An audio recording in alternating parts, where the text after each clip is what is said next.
அதேதான். நீங்க இப்ப சொன்ன மாதிரி இப்ப ஏதாவது ஒண்ணு பண்ணிடுறாங்க. இவங்க வந்து நகை கடைக்கு போய் ஒரு ஜோக் பண்ணிட்டு, நான் மிடில் கிளாஸ், நான் ஜோக் பண்றேன். இவன் என்னன்னா திடீர்னு பார்த்தா அவ்வளவு பெரிய மாஸ்க் செஞ்சுட்டு போய் ஒரு பையன் கொடுப்பானா, அவன் ஒரு ஸ்கேம் பண்ணிடுறான். நீ யாரா? நானும் மிடில் கிளாஸ். இத கேட்க போற நம்ம ஹீரோ, ஏய் நானும் மிடில் கிளாஸ்ரா, டக்குனு ஒரு 8 லட்சம் ரூபாய்க்கு மேல வைப்பாரு. மிடில் கிளாஸ் அவரு. Middle class. ஆக்டிங் வைஸ் கவினோட பெர்ஃபார்மன்ஸ் நல்லா தான் இருந்துச்சு. அவர் கொடுத்த போர்ஷனை நீட்டா ரொம்ப சூப்பரா பண்ணியிருந்தாரு. முக்கியமா அந்த ஒரு கொள்ளையடிக்கிற போர்ஷன்ல அவர் சிக்கிக்கிற அந்த போர்ஷன்லாம் வந்து நல்லா என்டர்டெய்னிங்காவே இருந்துச்சு. ஆண்ட்ரியோட பெர்ஃபார்மன்ஸுமே நீட்டா இருந்துச்சு. பட் கேரக்டரைசேஷன் வீக்காக தான் இருந்துச்சு. அதை சரியா நம்மளுக்கு கன்வே பண்ணலை. மற்றபடி மற்ற எல்லாரோட பெர்ஃபார்மன்ஸுமே ரொம்ப ரொம்ப ஆர்டிஃபிஷியலாக இருந்துச்சு. மரியம் ஜார்ஜெல்லாம் பெரிய ஆக்டர், பட் அவரை யூஸ் பண்ணவே இல்லை. அதை விட முக்கியம் பவன்.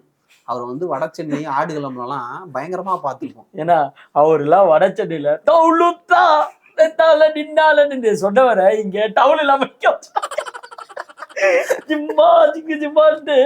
என்ன சொல்லலன்னு தெரியலன்னா டக்குன்னு என்ன சொல்லணும், மிடில் கிளாஸ், அவ்வளவுதான். போங்க, ரவுடிக்கு உண்டான மரியாதை போச்சேடான்ற மாதிரிதான் மிடில் கிளாஸுக்கு உண்டான மரியாதை போச்சேடா.